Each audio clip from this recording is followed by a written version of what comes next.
DIY smoke alarms, is it a good idea? Well, there's a number of things in there.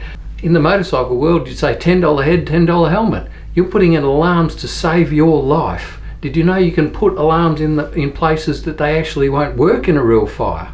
We make sure that they are in a place that's going to work. There's so many rules and regulations and updates. If you're not all over the codes, how do you know they're going in the right spots? And if you've got existing hardwired alarms, you can't just put your wireless ones alongside it. Hardwired alarms must be replaced with hardwired alarms. It's the rules.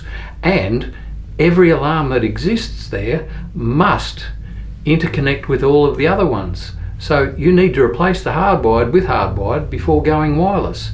So the other thing is that if you use a professional, then the responsibility is on us. The liability is on us, not on you. So is it worth cutting the corner for another 20% cheaper and not even knowing if they're going to work, not knowing that they're in the right spots? Use a professional. There's so many things that comes into it. Sound pressure levels, locations, distances from doorways. There's so many more rules that have to be met than just the basic spacing off a wall.